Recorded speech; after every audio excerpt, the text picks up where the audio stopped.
Okay, we'll be changing the igniter of this GE XL44 range. It's also sold by Kenmore and Whirlpool, kind of the same look and feel of it. They pretty much use the same part, which is this igniter right here. It's called a circular igniter. You should double check for the part. I'll put it in the description. But it comes with one pin and one open end, and some wiring clasps, I guess. So this is the new igniter. I'll go through the process of replacing it. Let me just walk you through it. Obviously, you should unplug or shut off the power to the range. And we're going to go through the process of removing the door. We're going to remove the shelves. We're going to remove the bottom of the oven. We're also going to remove this the bottom shelf over here, and because we need to get to the wires in the back. And then once we take it out, we'll replace it with a new one. So we will begin with first removing this tray, and it's basically you just lift it up and it comes right out. So it's pretty standard. So let me just go ahead and do that. Mind the dirt that's underneath here, which I had to get someone to clean, but you'll see that we have to remove this. It's being clamped, so we need to remove that. And one wire is plugged over here, so we're going to disconnect it from here, and the other wire is plugged over here, the first one. So we're going to disconnect those two. So disconnect this one and disconnect it from here. That'll remove the wiring connections for the igniter. So let's look at removing the door. The door on this one is very, very easy. You basically, once you open it, it tilts at this 45-degree angle. And this one comes straight off just by lifting it. So you can see it just comes up right here. So others you may have to unlock, or others you may have to unscrew, but this one's quite easy. You just leave it at this angle and then pull, it'll come out. So I'm going to use both my hands to pull it off, and it should come straight out. Okay, as you can see, I just removed the door, just pulled it off of these metal posts over here, so mine's pretty easy. Now we're going to remove the shelves.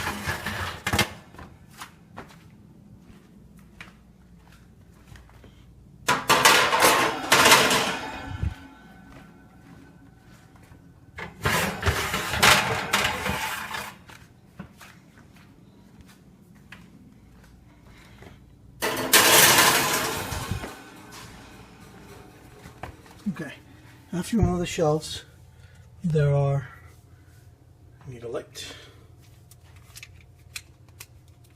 Okay, there are two screws right here. One is right here, which you could just use a screwdriver or a flathead screwdriver, and one here, one on the other side. So these two screws. Once you have those screws, you just basically push this back, push the bottom, I'm holding it on to the side, push it back, and then lift it up, it'll come straight off. Okay, once you remove the tray, which was here, and basically that's done by removing the two screws, as I mentioned earlier, the one here and the one here, and you lift up the back first, and then you push.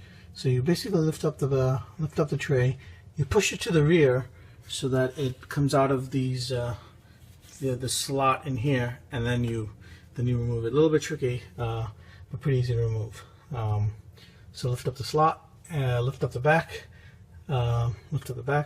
push it to the back, and then take it out. So here's the igniter. It's got some marks on it, so I'm guessing it broke. It's got this white spot in front. Anyway, to remove this, we'll have to remove this burner tray. To do that, I need to remove this this bolt right here, and I believe it's held. I don't know exactly how it's held. But as I look in here, or you may not even have to. Well, you have to remove it because the tricky part is the screw. The screw to remove the igniter is like under here.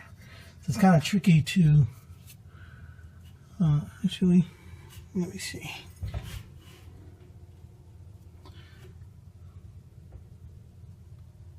Yeah, so it's mounted onto this, and the screws are right here. It's kind of tricky to remove that, those screws to remove the igniter. So you pretty much have to remove this whole thing to get the igniter out.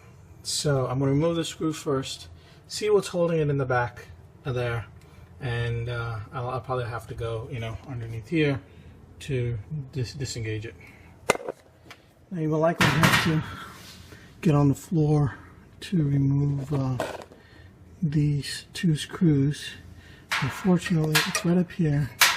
You have to reach up here. There's one here and one underneath. The bottom one's kind of tricky because it's right behind this gas line. So I don't know how I'm gonna. It's kind of difficult to reach it, even to unscrew it. So I just have to lift up the bottom pan, and it's good to. It would be helpful if you have, like, I guess, more than one screwdriver. I would. Okay. This one isn't helping either. So that's kind of tricky. I also have a bent. Let me try a bent one. So this 4-inch bracket extension. Let me try this one. Okay, I was able to get. Yeah, so this helps. So this is a 1/4 inch ratchet, and it seems to be working. I'll be able to get in the end.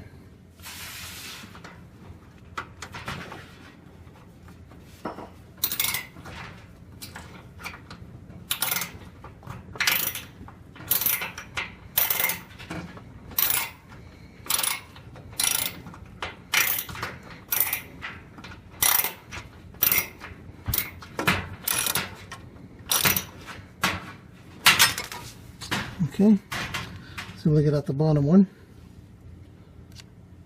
Now, the top one I could just use a regular screwdriver. I think that should work.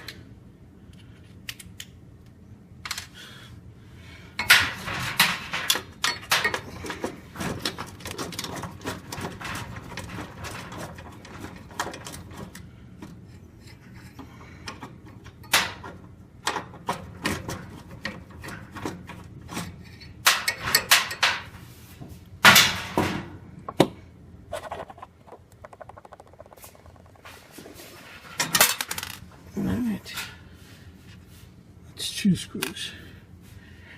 Now the moment of truth is that we should be able to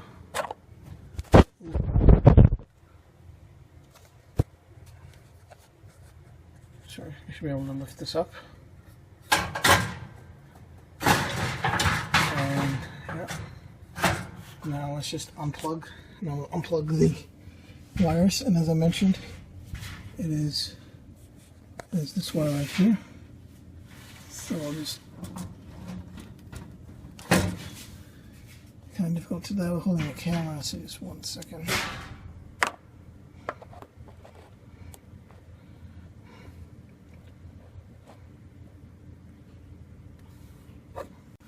Alright, so it's got some needleless pliers, and I'm still going back and forth and trying to pull it down. Okay, so get that, and then we just need to disconnect over here. We just need to disconnect this. Alright, so now, this white part, by the way, we'll have to clamp this white part back on. And then this, now we're going to pull those two out from here.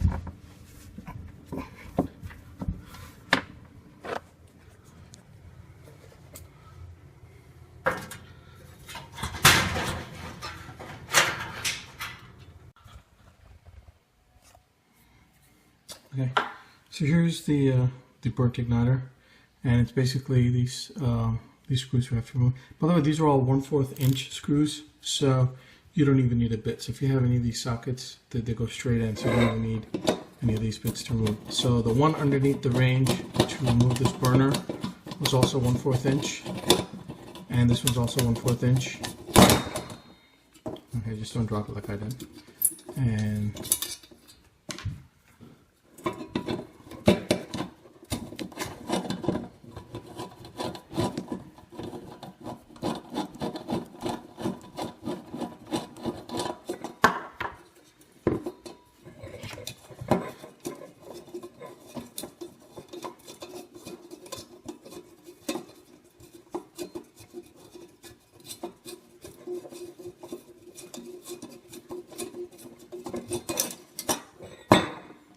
okay. By the way, I'm touching this with my hands, and definitely the oils from my hands will go in here, and obviously this thing's going to burn up, so I don't want any accidental flames or whatever, so I'm just going to wipe it down. I don't know if that's going to help or not. I think the oil will still remain, but I'm just going to wipe it down with a cloth, so that just remove any oils. Hold on, I don't think it helps, but anyway, it's for my own sanity. So here's the new burner, and I thought this was GE, like this was an original GE. Different part numbers. There's nothing that none of these numbers even match remotely, but these things look alike. And I thought I was getting an original GE make, so I am not so sure. I thought I paid extra for a GE. Maybe it's GE, I don't know. It doesn't say GE on it. And now that it's this one, when it was the original GE part. Anyway, the only thing that we do have to do is, if you notice over here, this one has one lead open, and it has this connector over here, and this one has both the connectors. Just looking at the size with these connectors, I am not sure. They look the same, but I like the original connector better because it's got this metal, well, this plastic clasp over it. This one doesn't. I'm not too crazy about this one, and I don't know. I do have to cut this out and connect it to the other wire. So should I'm debating whether I should cut both of them out and connect these so that I can use this one and not use this one, because I like this one better. So the both will be on using the clasps. So that's my that's what I'm wondering right now. I like the fact that this one has a plastic cover on it and this one does not. Essentially they're pretty much the same.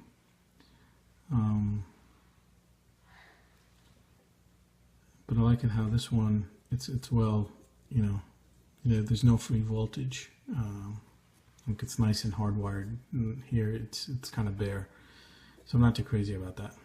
You know what? I will connect it. I will use the original one, so I am going to cut it out and use the original one instead of using this one. And anyway, I'm sure you guys have done this before, using these wire ties. These twist the wire, cut them, twist the wire, and secure them. So I'll just walk you through that right now. Okay, so I cut off one of the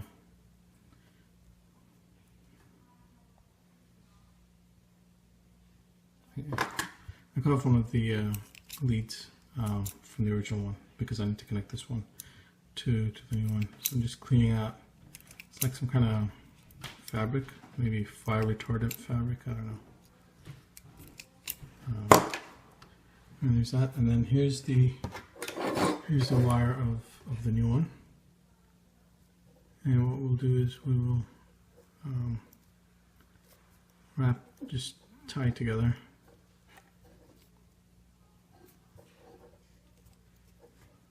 Like so. And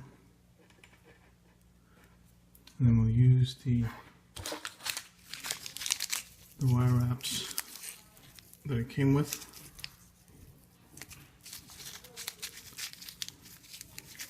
Oh, come on. can't believe they're plastic.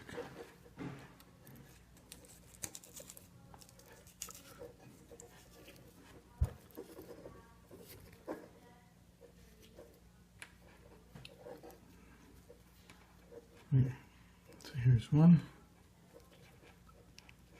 and I hope it does not get, as it goes, I think that's one thing to be careful is that as you put this in, I hope it doesn't get stuck.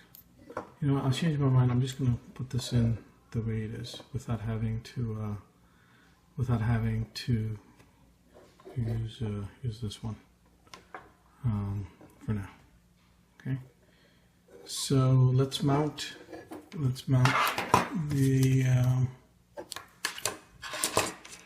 let's mount this onto this.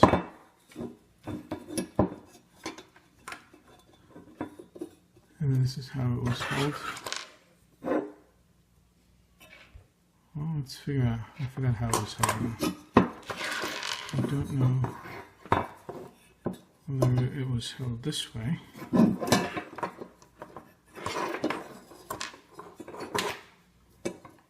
I have to remember how. Okay, so this is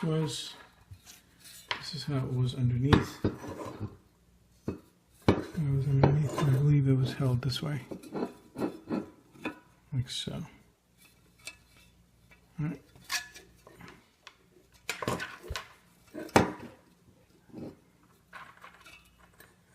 I don't think it was held. Yeah, it was held like this. Okay. So now we're just gonna these two screws back on. Again, if you look at these screws, they're flat, right? They're not sharp. So these are like more like machine screws.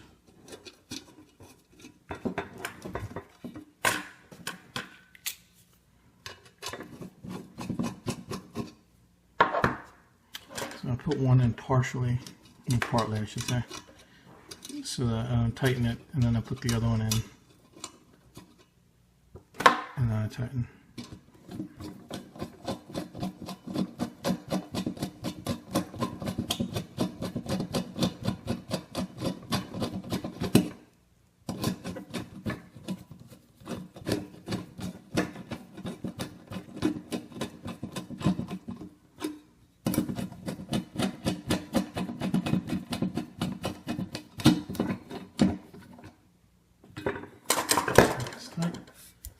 And I guess the wires will go in somehow here, and then we'll just bolt the other ones back. All right, so let's go put this inside the oven. All right. So now the moment of truth is that we want to be able to feed these cables in. And it's important that when you feed them in that they don't come in the way of the burner that's down below. So let's go ahead and double check that first.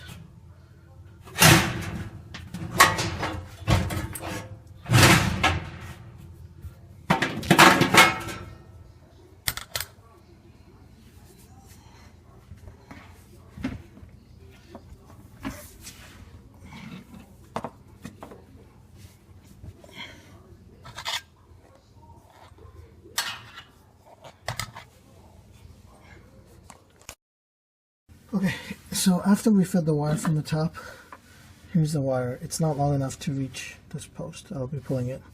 This one does adjust. So I will have to cut out this wire and mount it to the wire of the old one so that it's long enough to reach the post. So I'm going to go back downstairs and do that.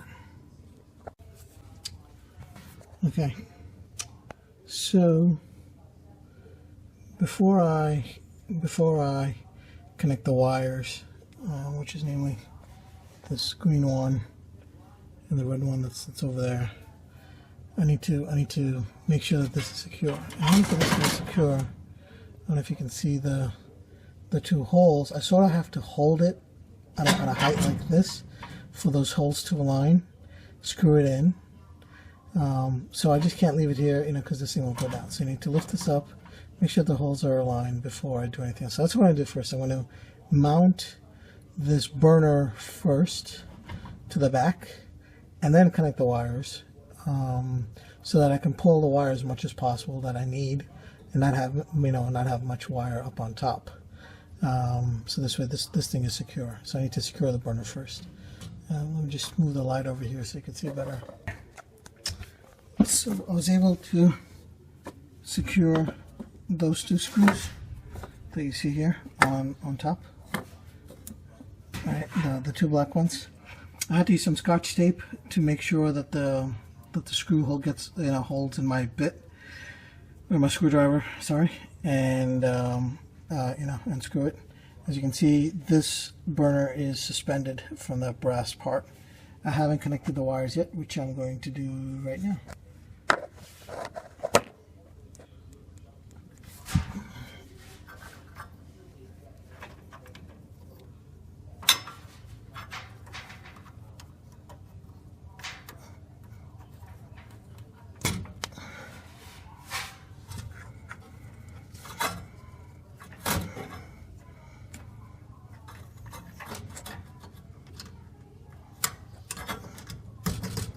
Then now we need to put this screw right here.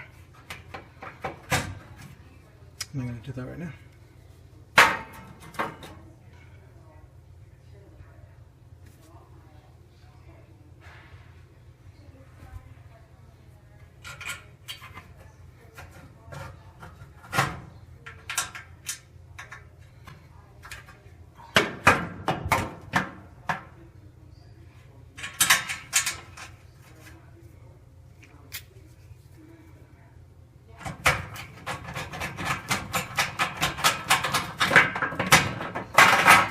Okay, some debris here. I'm just going to clean up. I don't know what the hell all this stuff was. I'm just going to use a napkin and take all that stuff out of here. Alright, now that I've cleaned up everything, we're going to put the floor back in. And in order to put the floor, first you have to get it inside this groove right here, and then put the back part down. That's it. Alright, now we're putting the door back in. It's as simple as just sliding the door over those two posts. Nothing to tighten or anything like that, and it goes straight down in. And just check to make sure that it freely opens and closes. That's about it with the door. Now I've plugged it back in, I've cleaned up everything underneath, and then it lights up, as you can tell by the light underneath. So that's it. An easy replacement. Thank you for watching.